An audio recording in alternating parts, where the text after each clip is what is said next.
¿Qué sucede en el país? Tendencias del acontecer nacional en Análisis Situacional.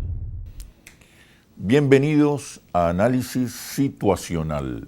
Recuerde, no basta con estar bien informado, hace falta análisis situacional. Hoy nos acompaña la doctora Elsa Gómez Moreno, presidenta de la Sala de Casación Penal del Tribunal Supremo de Justicia. También dirige la Coordinación Nacional del Sistema de Responsabilidad Penal de las y los Adolescentes. Por cierto, quería afirmar sobre los resultados de la más reciente encuesta de Interlaces, donde medimos la valoración que hacen los venezolanos de distintas instituciones privadas y públicas. Cabe destacar que el Tribunal Supremo de Justicia resulta como una de las instituciones mejor valoradas, como una de las 5 instituciones públicas mejor valoradas, junto al SAIME, la Fiscalía General de la República, el CLAP, las Fuerzas Armadas Nacionales, la Fuerza Armada Nacional Bolivariana y el Consejo Nacional Electoral. Bienvenida, doctora Gómez Moreno, ¿cómo está? Muy bien, muchas gracias por la invitación. Bueno, siempre es muy grato conversar con usted y aprender tantas cosas sobre el sistema judicial venezolano. Recientemente se celebró el Congreso Nacional del Sistema Penal de Responsabilidad del Adolescente, y las adolescentes. El tema tratado, hubo un tema fundamental que fue el bullying escolar, el acoso escolar. ¿En qué consistió el Congreso? Sí, bueno. ¿Quiénes participaron? ¿Qué temas se abordaron? ¿Qué importancia tiene en este momento? Sí, en estos momentos, en el mes de noviembre, se celebran con el auspicio del Tribunal Supremo de Justicia, en cabeza de la magistrada Gladys María Gutiérrez, una serie de eventos que ya tienen como por tradición congresos nacionales e internacionales. En esta ocasión, como representante de la Coordinación Nacional del Sistema de Responsabilidad de los Niños, Niñas y Adolescentes, formamos, y a través de todo el equipo que me acompaña, un congreso que es el primer congreso nacional de la Coordinación de Responsabilidad Penal de las y los adolescentes. Para ello, pues, con ocasión al Congreso Internacional que se desarrolló en el año 1989 en la Organización de las Naciones Unidas, nosotros somos país firmante de ello, y pues celebramos con la incorporación de las leyes de Venezuela a todo este tipo de temas, y en particular de los niños, niñas y adolescentes, el Congreso. Tuvimos una gran participación porque acudieron de todas partes de Venezuela jueces, juezas, servidores y servidoras públicas que estaban interesados en la materia, porque además de ser una materia tan especial y sensibilizada, todos estamos unidos al mismo rumbo, a formarnos, a conocer más sobre el tema. Contamos con la participación de excelentes ponentes, dentro de lo que estaba el fiscal general de la República, Tarek William Saad, el doctor Daniel Augusto Ramírez, que es el defensor público general de la República, la doctora Luisaura Ravicini, quien es la presidenta del Instituto Autónomo del Consejo Nacional de Derechos del Niño, Niña y Adolescente, conocido como IDENA. También estuvo el doctor Cristóbal Cornieles, quien es el actual presidente del Circuito Judicial Penal del Área Metropolitana de Caracas, la doctora María Esperanza Moreno, juez jubilada de la Corte de Apelaciones Superior de la sección de adolescentes del Circuito de Caracas, la doctora María Elena García Prú, quien es la asesora presidencial del Instituto Autónomo Consejo Nacional de Derechos del Niño, Niña y del Adolescente, IDENA, el doctor Eduard Ferraza, que es director de materias de especial atención de las Defensorías del Pueblo de la República Bolivariana de Venezuela, el profesor Iván Márquez, coordinador nacional de convivencia escolar del Ministerio del Poder Popular para la Educación, la doctora Rosy Mariana Mendoza, quien es viceministra de Asuntos del Adolescente en conflicto con la ley penal del Ministerio del Poder Popular para el Servicio Penitenciario de la República Bolivariana de Venezuela, y con la psicóloga Diana Miller, quien es la directora general de apoyo a la investigación penal del Ministerio Público de la República Bolivariana de Venezuela. Son muchas las instituciones, muchas personas que intervienen y participan relacionadas con este tema, ¿no?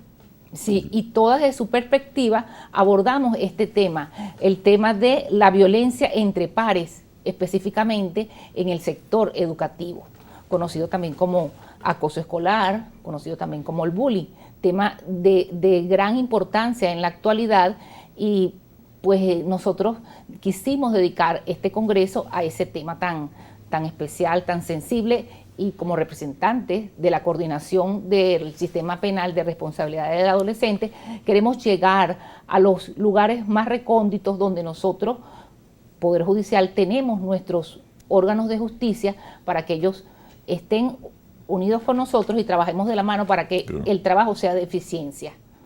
¿Qué es el acoso escolar? ¿Cómo podemos definir el acoso escolar? ¿Cuándo hay acoso escolar? Hay acoso escolar cuando se presenta el hostigamiento, el maltrato entre los jóvenes, entre los niños. Este maltrato es de varios tipos. Puede ser una violencia física, una violencia verbal o una violencia psicológica que se presenten entre ellos, y específicamente en los centros educativos y también en otros espacios como en las redes sociales. ¿Dónde denunciar? Esto es como el punto de partida. Cuando en los institutos se observa alguna conducta que produce una alerta en las personas que están más cerca a ellos, como los maestros, los profesores, es importante la familia, pero cuando están en el colegio, que es donde por lo general se observa este tipo de comportamiento, porque es el lugar externo al hogar donde el niño, la niña y los adolescentes tienen la posibilidad de interrelacionarse con personas iguales y que no lo tienen dentro de su hogar. Dentro de los hogares mamá, papá o hermanos o familiares con los cuales conviven. Pero en el colegio muchas veces se realizan actuaciones, comportamientos que los padres no tienen la oportunidad de saber a primera mano. Por eso es que cuando se producen actos que producen alarma, los primeros llamados a poner en conocimiento de esto son los docentes que están más cerca del joven, del niño o de la niña.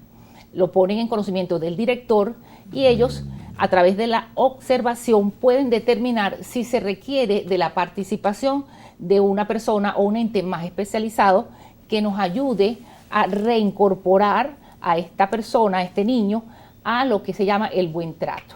El buen trato, que es como la columna vertebral de lo que hace determinar cuando hay o no un acoso, cuando hay o no una violencia física, una violencia verbal o una violencia psicológica.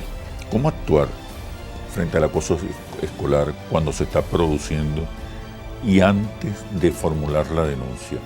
¿Qué se puede hacer en la escuela? Pero por favor me responde cuando regresemos de los comerciales. Ya venimos. ¿Qué sucede en el país? Tendencias del acontecer nacional en análisis situacional. ¿Qué sucede en el país? Tendencias del acontecer nacional en análisis situacional. Nos acompaña la doctora Elsa Gómez Moreno, presidenta de la Sala de Casación Penal del Tribunal Supremo de Justicia. También dirige la Coordinación Nacional del Sistema de Responsabilidad Penal de los Adolescentes. Le preguntaba, doctora Gómez, ¿qué hacer cuando se produce el acoso escolar, pero antes de la denuncia?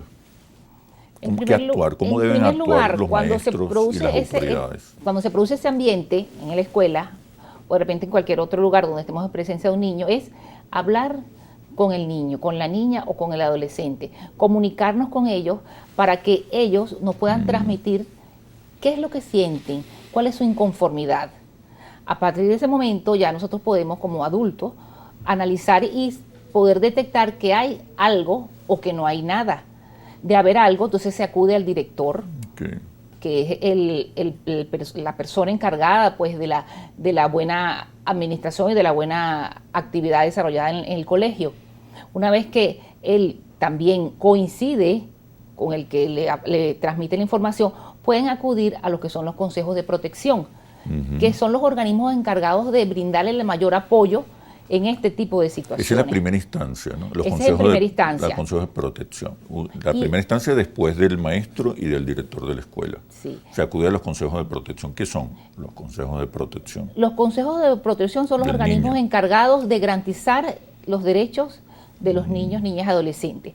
Es importante destacar, y siento que es para nosotros prioritario, saber que pueden ocurrir hechos que pueden ser captados desde el mismo momento o de manera simultánea, repetitiva, y lo podemos observar e investigar.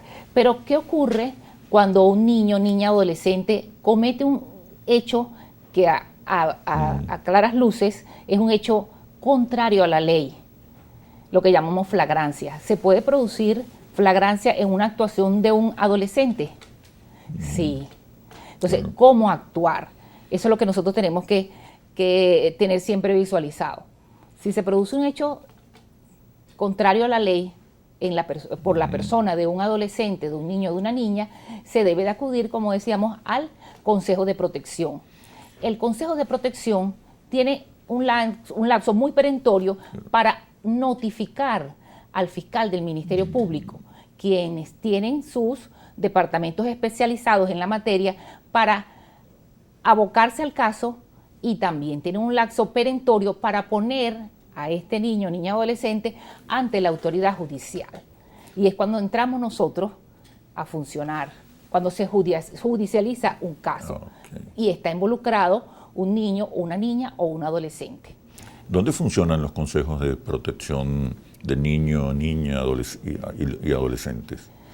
¿Cómo acudir a ellos? Ellos están en diversas partes de todo el territorio, que es la primera lugar. ¿Son instituciones autónomas o dependen de algún otro organismo? Son institutos autónomos, también otros dependen del Consejo Municipal.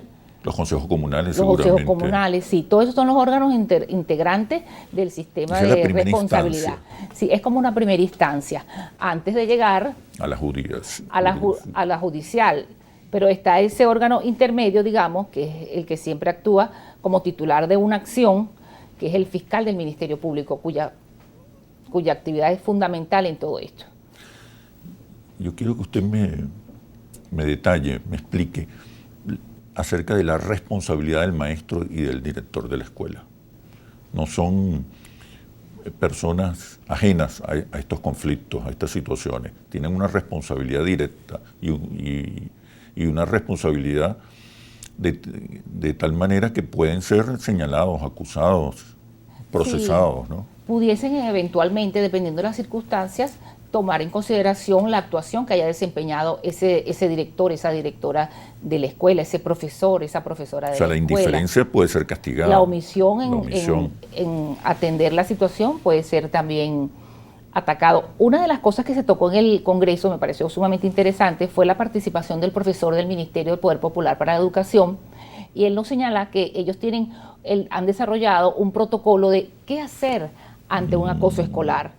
Y decía el profesor que se presentó como representante de la ministra del Poder Popular para la Educación, que sería interesante que todos los maestros, todos los directores específicamente de todas las escuelas, tuviesen ese manual de protocolo para actuar cuando se presenta una situación de acoso escolar o violencia entre pares en el ámbito escolar. En esos primeros pasos, ¿la familia es convocada para tratar el tema del acoso escolar? Los padres, necesariamente es una articulación conjunta del colegio, la familia y los consejos comunales, de ser el caso, porque se integran todos los aspectos que pueden haber llevado al niño a que realice una determinada actuación y se tomen los lineamientos para que se produzca la reinserción educativa de ese niño. Eso antes de la judicialización. Antes de la judicialización. Se toman todas estas medidas para no solamente atacar el problema a tiempo, contenerlo, resolverlo, sino para tomar medidas. Sí. Y que no se repitan nuevamente estos casos de acoso escolar. Sí, esa es la última ratio, la última Ahí instancia. Se involucra la familia, la escuela y los consejos de protección. Cuando llegamos a la judicialización, ¿qué diferencias hay entre el sistema penal de responsabilidad del adolescente Con respecto al sistema penal ordinario, el que está concentrado más en las actuaciones delictivas de los adultos, de los mayores de edad. Sí, existen dos diferencias fundamentales en lo que es el sistema penal ordinario y el sistema penal de responsabilidad de los niños, niñas y adolescentes. En primer lugar es la jurisdicción. Ellos tienen una jurisdicción especial, una jurisdicción donde los jueces son especialistas en el área del trato del niño, niñas y adolescentes. También tenemos la diferencia en cuanto a las sanciones. Las sanciones para estos tipos de los niños, niñas y adolescentes pueden ser sanciones no privativas de libertad, que son las que se buscan en principio para ser impuestas a los chicos, toda vez que lo que se quiere saber es que ellos concienticen que existen límites en sus comportamientos. Por eso es que las primeras sanciones que se pueden imponer son las sanciones no privativas de libertad, que serían lo que era antes la amonestación, hoy en día se llama orientación educativa, educación verbal educativa. También está lo que son los trabajos comunitarios, las libertades asistidas, que sería ya como última instancia donde la persona, el niño, la niña, se le asigna un trabajador, un funcionario, funcionaria, quien va a estar pendiente dentro de determinado lapso de lo que él hace, cómo lo hace, para ver si ciertamente él ha logrado la reinserción en la comunidad. La imposición de reglas de comportamiento, que es decirle usted debe comportarse por un lapso no mayor de 2 años de determinada manera, hacer determinadas actividades. Entonces, si primero se trata de agotar que la sanción, la reinserción de ese niño, esa niña, sea en base a una fase de que no está privado de libertad. Lo otro sería la privación de libertad. Para eso existen también centros penitenciarios, centros especializados de detención, y que ellos se le aplica única y exclusivamente a los jóvenes entre 14 y 18 años. ¿Cómo se produce la privación? ¿En qué circunstancias? ¿Por qué delitos? ¿Por qué comportamiento se produce una decisión de un tribunal para privar de libertad a un niño, a una niña o a un adolescente más específicamente? Pero me responde cuando regresemos a los comerciales. Ya venimos. ¿Qué sucede en el país? Tendencias del acontecer nacional en análisis situacional. ¿Qué sucede en el país? Tendencias del acontecer nacional en análisis situacional. Nos acompaña la doctora Elsa Gómez Moreno, presidenta de la Sala de Casación Penal del Tribunal Supremo de Justicia. Dirige la Coordinación Nacional del Sistema de Responsabilidad Penal de los Adolescentes. Les preguntaba, doctora Gómez, ¿en qué momento un juez decide y en qué circunstancias, por qué motivo un juez decide la privativa de libertad? Fíjese, al tribunal especializado en materia de niños, niñas y adolescentes le llega la información a través de la solicitud que hace el fiscal del Ministerio Público ante el órgano judicial, donde le presenta las circunstancias del caso donde está involucrado un menor, un niño, niña, adolescente en conflicto con la ley. Ello se produce ante un juez que tiene funciones de control, un juez de primera instancia, cuya su función específica es controlar y ver ciertamente si lo que le está presentando el fiscal del Ministerio Público es suficiente para celebrar una audiencia donde se escuchen a las partes y pueda tomar una primera decisión. Una primera decisión que podría ser, según lo que solicita el Ministerio Público, si es el caso de la acusación, pasarlo a juicio. Realizan una audiencia preliminar donde determinan cuáles elementos podrán ser evacuados en una fase del juicio oral y público y cuáles circunstancias se van a ventilar para poder determinar la responsabilidad o no de ese niño, de ese joven o de ese adolescente. Ahí en ese caso es cuando se produce un hecho de violencia, ¿no? Por ejemplo. Cuando se produce un hecho de violencia cuya investigación a criterio del Ministerio Público considera necesario, se le debe aplicar una sanción a ese adolescente. O se pone en riesgo la vida de la Porque de la está en víctima. riesgo la víctima, la sociedad en general, y que se persigue es que el joven aprenda y comprenda qué fue lo que hizo para que él mismo tome conciencia y pueda regenerar su comportamiento y no lo vuelva a hacer. Sí. A veces se subestima la gravedad del acoso escolar, la gravedad de estos casos inapropiados que ocurren en la escuela. ¿Qué consecuencias trae el acoso escolar para la víctima? Fíjese ¿Por qué que es grave? ¿Por qué hay que atenderlo? ¿Por qué es necesario tomar medidas? es importante y hay que tomar medidas desde el primer momento, porque no todos los niños son iguales. Algunos niños son muy extrovertidos, algunos niños no tienen, digamos, dificultad para poder comunicarse, y eso les refleja en algún momento determinado un nivel de superioridad en cuanto a su comportamiento. Y existen jóvenes que tal vez su comportamiento es distinto y es más recatado. Entonces ahí es cuando empieza, en algunas circunstancias, las molestias, los acosos. El niño no quiere ir a la escuela. El niño tiene consecuencias, por supuesto. Claro. El niño víctima tiene consecuencias de desapego al colegio, de depresiones, de no querer, y muchas veces llegan hasta pues, a lo más grave, que son los intentos bajo autoestima, intentos de suicidio. Ahora bien, es importantísimo que eso se ataque a tiempo, porque si nosotros no denunciamos, si el mismo colegio, los compañeros no se pueden callar, tienen que manifestar qué es lo que está ocurriendo con su compañero, porque eso puede llevar a situaciones mucho más graves. Cuando, por ejemplo, el niño víctima llega un momento que se colma de que lo estén molestando, de que lo estén criticando, de que lo estén etiquetando con un sobrenombre. Entonces, aparte que en principio se lo puede creer, pero puede llegar un momento que él considere que ya no aguanta más y reaccione. Y esa reacción de rebote puede ser perjudicial y puede rayar dentro de lo que son unos comportamientos al límite de la ley penal. Entonces, si eso pasa, el responsable es el niño que hasta ese momento fue callado, fue sumiso y soportó una violencia en silencio. Eso. Entonces, vamos a sancionar y vamos a castigar al niño que se levantó y le hizo algo más grave al niño que lo venía hostigando. Entonces, el otro no tiene ninguna actuación contraria a la ley penal, sino porque lo agredió. Pero entonces hay que evaluar en contexto, con perspectiva de protección integral de las niñas, niños y adolescentes, para poder determinar ciertamente cuál es el grado de responsabilidad de cada uno de los niños. Es por eso que es tan importante sumergernos y conocer cómo es la situación en cada caso en particular. Cuando se judicializa este delito, cuando se judicializa el acoso escolar, es posible que puedan ser también sancionados, penados, los padres, los representantes, las autoridades educativas del plantel. Sí, todos O sea, no pudiesen solamente el niño que ejecuta el acoso escolar. todos pudiesen tener un grado de participación, no obstante, los tribunales especializados en niños enjuiciarán a los niños.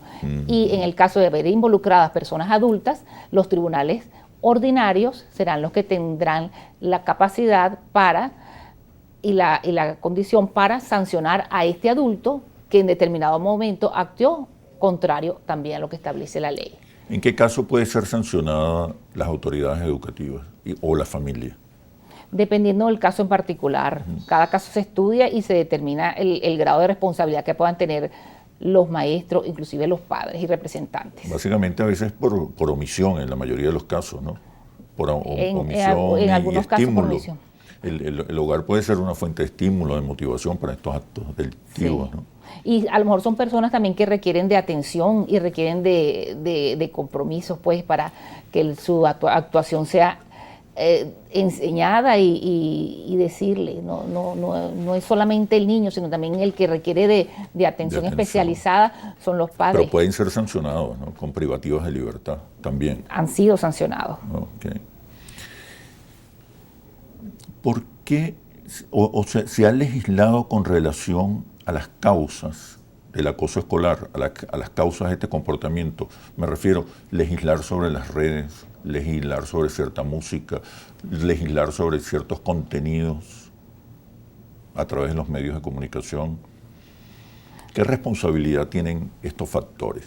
¿Y Sí. cómo se puede reducir la influencia que puedan tener en estos casos de acoso escolar? Sí, bueno, a nivel de la Asamblea Nacional, de la Asamblea Nacional se están realizando muchísimos estudios, hay muchas leyes en estudio, hay mucha participación de la ciudadanía para que esas leyes sean lo más adecuadas a la realidad que nosotros estamos viviendo, pero sí existe ese movimiento de abarcar todo lo que pueda afectar al buen trato y al buen funcionamiento en comunidad. ¿Qué se puede hacer para prevenir estos casos? Para prevenir el acoso escolar, para prevenir el comportamiento individuo de algunos niños, niñas o adolescentes. Orientación, formación. ¿Qué se está haciendo en concreto? Por ejemplo, este congreso me parece fundamental, muy pertinente, dada la gravedad desde el Tribunal Supremo de escolar. Justicia, desde el Tribunal Supremo de Justicia, así como este convenio, también se están realizando encuentros en institutos escolares como es el TCJ va a la escuela. Allí nos interrelacionamos con los pequeños y realizan preguntas y nosotros los orientamos qué es un magistrado, qué es un juez, qué es la ley, qué persigue la ley, y nos hacen preguntas súper interesantes. Entonces, es una forma de llegar a la comunidad para que sepan qué estamos haciendo, qué nos hace falta, porque es una alimentación recíproca. Nosotros también nos alimentamos de los comentarios y de lo que ellos nos expresan. Sí, yo creo Eso es el punto de vista nuestro, pues, del Poder Judicial. Tiene que en algún momento se legislará sobre el tema, pero tiene que haber alguna responsabilidad sobre algunos actores ajenos a la institución educativa o a la familia que estimulan este tipo de comportamiento violento en la escuela. Me refiero a las redes, la televisión, los medios en general, la música. Usted sabe muy bien lo escandaloso que algunos géneros musicales que estimulan la violencia, el acoso escolar, el acoso sexual. Creo que es urgente legislar en esa materia. Hay algunos proyectos de ley en ese sentido, pero me responde, por favor, cuando regresemos a los comerciales. Ya venimos. ¿Qué sucede en el país? Tendencias del acontecer nacional en Análisis Situacional. ¿Qué sucede en el país? Tendencias del acontecer nacional en Análisis Situacional. Nos acompaña la doctora Elsa Gómez Moreno, presidenta de la Sala de Casación Penal del Tribunal Supremo de Justicia. Le preguntaba sobre la urgencia de legislar con relación a algunos factores, circunstancias que estimulan, promueven la violencia escolar, el acoso escolar, incluso el acoso sexual.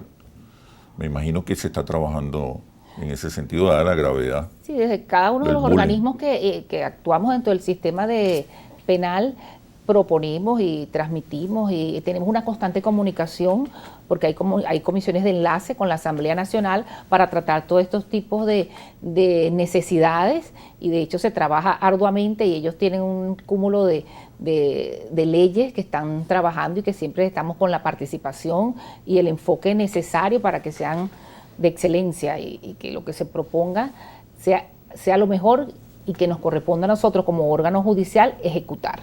¿Cómo prevenir el acoso escolar? Con la orientación. Básicamente, ¿en qué consiste la orientación? Desde el hogar, establecerle límites a los niños en cuanto al comportamiento, límites de desarrollo conductual. Eso parte del hogar. Desde el hogar, sí, en el hogar la escuela es la base. Es la raíz, ¿no?, de todas estas situaciones. Y la escuela fortalece. Claro. Por eso crea las condiciones. Sí. Lo importante es que siempre los niños, las niñas y los adolescentes, para todos nosotros y los organismos que intervenimos acá, es la prioridad. En nuestra época había en la escuela materias como moral y cívica, que ya no existen. ¿Qué se está haciendo en la prevención de estos delitos? ¿Qué se está haciendo para prevenir, para concientizar a la comunidad, a la familia, sobre todo a la comunidad educativa, sobre la necesidad de atacar, atender, prevenir estos delitos? En muchas escuelas se está realizando como foros y eso que se refieren a educando a los padres. Y eso también forma parte de lo que es la integración de la familia, la escuela, y es una forma de poder alcanzar nuestro objetivo, que es que la conducta de nuestros niños sea una conducta acorde con las necesidades del buen desenvolvimiento social. Ya cuando se judicializa el delito y se decide la privativa de libertad, ¿qué ocurre en ese lapso de privativa de la libertad? Pues recordemos que son niños, niñas, adolescentes. Sí. Una vez que se produce el recorrido judicial, se celebra un juicio oral y se condena, digamos, pero a través de una sanción a un niño, una niña, básicamente a un adolescente, porque las privativas, como le dije al principio, se le imponen a los jóvenes de 14 hasta 18 años. Esas actuaciones pasan a un juez de ejecución, quien se encarga de velar por el cumplimiento de lo que se ha impuesto a través de una sentencia. Ese juez se encarga de verificar que el adolescente esté en el sitio adecuado, con las condiciones adecuadas. Son centros especializados. Centros, ¿no? Sí, se encarga la viceministra de Servicios Penitenciarios. ¿Ya? Y sobre todo, el objetivo prioritario es lograr la reinserción de ese adolescente a la comunidad nuevamente, la reinserción socioeducativa, para que él vuelva y se desarrolle como cualquier otro ser humano. ¿Las penas oscilan en qué tiempo? ¿En qué años? ¿La condena? La condena máxima es hasta 10 años. En niños, niñas y adolescentes. Puede ser hasta 10 años. Hasta 10 años. Ahí el delito es muy grave, ¿no? En ese caso. Sí, en delitos muy, muy graves. Estuvo en riesgo la vida de alguien. Claro, ¿no? o la víctima tuvo una consecuencia fatal. Entonces es hasta 10 años. Conforme a la aplicación de la pena, se toma en consideración el término mínimo, el término máximo, las atenuantes, las agravantes, pero nunca podemos pasar de ese término. Claro. Por eso es que es tan importante la formación de nuestros servidores y servidoras públicas, de nuestras jueces y jueces, para que sepan de qué tema están tratando, a quiénes están enjuiciando y cuál básicamente va a ser la pena que pudiesen, en dado extremo, que sea una pena privativa de la libertad, en qué justo término pueda ser. Yo quiero insistir en que estos hechos graves tienen sanciones. El fiscal ha insistido mucho en que si no se sanciona, se puede repetir el acoso escolar. ¿Qué cree usted? Bueno, ¿es necesario la sanción? Es necesario con privativa o sin privativa de libertad. Sí, es necesario la sanción, pero el Ministerio Público también es muy partidario de la formación. Inclusive él, en las conversaciones que tuvimos en este congreso, nos dijo, mira, esto tenemos que transmitirlo a todo el territorio nacional, porque es importante la formación, está muy dado también a eso, a no solamente sancionar, sino también educar a nuestros operadores de justicia en este tema tan sensibilizado y tan especializado. Hablando de otros temas, recientemente el Tribunal Supremo de Justicia inauguró una sala telemática en el Palacio de Justicia. ¿En qué consiste esta sala telemática? ¿Para qué sirve? ¿Cómo funciona? Las salas telemáticas es una situación muy interesante y de suma importancia que se ha presentado y que se nos está presentando, porque es la forma como podernos acercar a los sitios recónditos y poder lograr la celebración de las audiencias. Es un juicio por internet sería, ¿no? Una especie de... Una especie de acercar a las partes a través de la tecnología. Okay. Sí, es una forma muy expedita. ¿Qué experiencia hay allí? ¿Que funciona? ¿Es tan efectivo como una audiencia presencial? Está funcionando, estamos ya procesando todo ese tipo de situaciones y se han logrado las comunicaciones para que se puedan, el juez apreciar las declaraciones, las opiniones de las personas, funcionarios que se encuentren en sitios distantes y que nosotros requeramos de oírlos para poder conocer y poder emitir. Claro, para poder decidir. Interesante el uso de la tecnología en estos casos, ¿no? Sí. Ya el Zoom... Nos estamos modernizando. Permite hacer conferencias, convenciones digitalizadas sin necesidad de la presencia física. Creo que es importante y nosotros lo aplicamos mucho desde la Comisión Nacional de Responsabilidad del Adolescente con los 24 circuitos penales que tenemos en el país. cada cierto tiempo nos comunicamos, intercambiamos opiniones de manera general con todos los presidentes de circuito, y es sumamente efectiva porque evitamos gastos de traslado, evitamos algunos contratiempos que se puedan presentar y logramos el objetivo, que es comunicarnos. Mire, con relación al acoso escolar, y la violencia en las escuelas, ¿qué resultados han tenido ya las actuaciones del sistema judicial? Se han reducido los índices de acoso escolar, de violencia escolar, hay mayor conciencia por parte de las autoridades educativas y de la familia acerca de la responsabilidad que tienen para evitar y prevenir este tipo de conductas. ¿Qué avances ha habido? Pero me responde una vez que terminemos los comerciales. Ya venimos. ¿Qué sucede en el país?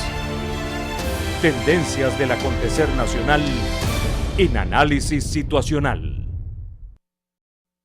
¿Qué sucede en el país? Tendencias del acontecer nacional en análisis situacional. Nos acompaña la doctora Elsa Gómez Moreno, presidenta de la Sala de Casación Penal del Tribunal Supremo de Justicia. También dirige la Coordinación Nacional del Sistema de Responsabilidad Penal de los Adolescentes. Le preguntaba, doctora Gómez, ¿qué avances ha habido en la solución, en la contención, en la prevención, en la judicialización de los casos de acoso escolar? ¿Qué podemos mostrarle al país como avance?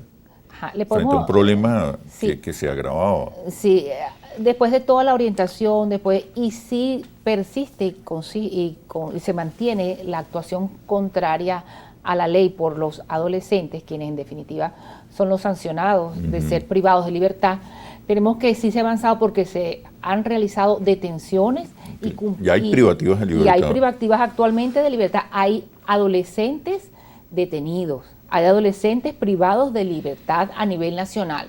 Las estadísticas nos arrojan que hay un total de 1.090 jóvenes, sí, adolescentes detenidos, de los cuales son 1.014 hombres o del sexo masculino y 76 adolescentes del sexo femenino. Representa un 93% los masculinos, un 7% las femeninas, para un total del 100%, que sería este tipo de delitos ocurre más entre varones, ¿no?, que entre mujeres. Las estadísticas nos reflejan eso, que son más los adolescentes que las adolescentes quienes han resultado sancionados, privados de su libertad por los hechos cometidos. O sea que hay que evitar también la impunidad. Hay que evitar también la impunidad en este tipo de hechos que en definitiva son contrarios a la ley. Hay que evitar la impunidad, eso es haciendo ejercicios de prevención. Pero ¿dónde formular la denuncia? Quiero que insistamos en eso. ¿Dónde puede ir la familia, la escuela, a formular la denuncia? La víctima, en el delito de acoso. La víctima y los responsables. Pero el que denuncia es el que ha resultado perjudicado. Entonces, ¿a dónde acudir? En primera instancia, el niño o los compañeritos de clase ante el director del colegio, ante la maestra. Y ellos ya tienen que acudir ante los padres para conversar y luego ante las autoridades como que corresponden. ¿Dónde ir? ¿Cómo actuar ante los acosos? Primero, observar las señales de alerta. Hablar con los niños, con las niñas y con los adolescentes sobre cómo resolver en principio el problema, porque tratar de resolverlo en el ámbito escolar. Fomentar el autoestima. Se agotan todas las instancias, se agotan todos los recursos. Informar al centro educativo. Sí, todo esto hay que agotarlo. Informar al centro educativo de la situación que está aconteciendo. Poner en palabras sus emociones, o sea, tratar de descifrar lo que el niño está sufriendo, tanto la víctima, el niño víctima, como el niño acosador. Enseñarles que existen límites y en caso de existir una situación de violencia en el centro escolar, todos deben ser solidarios para la solución del problema. Y por último, el niño con actitud violenta hay que en definitiva corregirlo. Okay. La primera instancia es la escuela. Después vienen los consejos de protección del niño, niña y el adolescente. Y después la fiscalía. Ministerio Público. Ese, correcto. digamos, es el recorrido Sí. de la denuncia.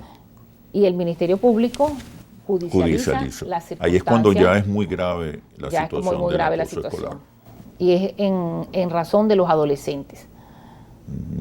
Porque los niños y niñas no son sancionados.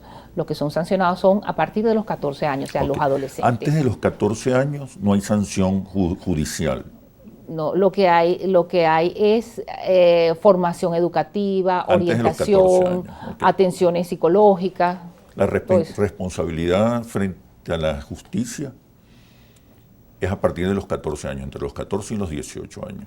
Correcto. ¿Qué se hace antes? Me comentaba eso. ¿Qué se hace antes de los 14 años? Orientación, prevención. Orientación, concientización. prevención, atención médica, todo lo que pueda ayudar a que el comportamiento sea el más adecuado Se ha con relación, resuelto. sí, y se ha resuelto si hay alguna problemática del ¿Cuán- niño. ¿Cuántos casos de acoso escolar? ¿Tiene esa cifra? ¿Cuántos casos de acoso escolar se han registrado este año? No contamos Salvo, ahorita con la lo que estadística, tenemos salvo son nosotros contamos es con la estadística de las detenciones que se han producido ya una vez realizada el proceso judicial y una sentencia. En nuestra época se le llamaba chalequeo, se subestimaba, no sé, y en términos generales la situación no era tan grave como es ahora, que incluso ahora se pone en riesgo, hay violencia, se pone en riesgo la vida del adolescente. ¿Qué le recomendaría a usted, a partir de las conclusiones del Congreso y de su experiencia judicial en particular, además, como madre, qué le recomendaría usted a los padres? Que es donde se forman quizás las primeras, donde Sí. se producen las primeras raíces de estos comportamientos indebidos. Desde el momento que nosotros asumimos la ¿Qué reflexión responsabilidad, podemos hacer? desde el momento que asumimos la responsabilidad de ser padres, que ya tenemos bajo nuestra responsabilidad un ser que requiere de amor, de cariño, de formación, pero también de establecerle los límites, es allí donde parte, digamos, todo. Entonces yo recomiendo que nunca nos olvidemos que esos menores, que son los que representan el futuro, no los abandonemos, siempre estemos con ellos, porque son nuestra prioridad. Los hijos para los padres, para la colectividad, es la prioridad. Y los niños reproducen el comportamiento de los adultos, ¿no? Sobre todo en el hogar. Ese es otro punto que es importante. Nosotros ser el ejemplo para ellos, porque eso lo van a reflejar en la escuela, en cualquier otro lugar donde ellos se encuentren. Entonces, es la concientización del padre con los hijos. Somos el árbol que da sombra a los pequeños.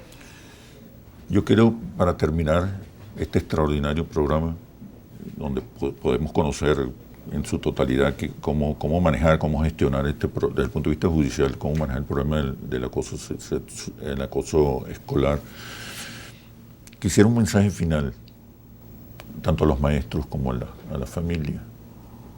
Bueno, desde el punto de vista de la posición que ocupo como garante de los derechos y garantías de los niños, pues mi opinión es, nunca nos olvidemos que fuimos niños y que tenemos niños y por ello vivimos, por ello estamos en este país y queremos brindarle la mejor orientación, el mejor apoyo y la mejor comprensión cuando ellos están frente o están en conflicto con la ley penal, que siempre los acompañemos, que sepamos que existen equipos multidisciplinarios que nos pueden ayudar y nos pueden hacer el camino más llano para lograr los objetivos, que es la reinserción de los adolescentes cuando estén ante una situación difícil. El acoso escolar es un delito y un delito que merece sanciones. Y las sanciones no solamente caen sobre el adolescente, sino que hay una corresponsabilidad por parte de los padres y de las autoridades educativas. Sí, no podemos olvidar de eso, no nos podemos olvidar de eso. El acoso escolar existe, no es el chalequeo, es la responsabilidad que nosotros los alumnos, los padres tenemos, los representantes, los maestros y los directores de corregir y no dejar pasar esas pequeñas señales que pueden ir creciendo y después puedan ser muy lamentables las consecuencias que se presenten. En todo caso, queda claro que hay una responsabilidad. Hay una responsabilidad, judicial. Hay una responsabilidad y hay un poder judicial que está dispuesto a representar, a orientar, pero también a sancionar a quienes incurran en este tipo de hechos delictivos, porque hay una víctima y la víctima hay que protegerla también. Yo creo no que podemos es importante apartar de ello. Insistir en eso porque puede servir como un factor disuasivo del acoso. Es correcto. Del acoso escolar. Bueno, muchísimas gracias a la doctora Elsa Gómez Moreno, presidenta de la Sala de Casación Penal del Tribunal Supremo de Justicia. Doctora Gómez, muy agradecido, creo que ha sido una clase sobre el acoso escolar y puede ayudar, motivar a los distintos actores involucrados en la defensa de la integridad física, moral, espiritual de los niños, niñas y adolescentes. Muchísimas gracias por este programa. Gracias a usted, y la motivación está presente y estoy segura que esto va a servir de multiplicador para todos los que estamos dentro de este mundo. Aquí la concientización es lo más importante. Y la concientización que sirve para prevenir estos casos. Prevenirlo y sancionarlo. Bueno, muchísimas gracias, doctora Gómez Moreno. Muchísimas gracias. Gracias a usted por la invitación. Nos vemos en un próximo análisis situacional por Globovisión, periodismo independiente, veraz y responsable. Hasta pronto.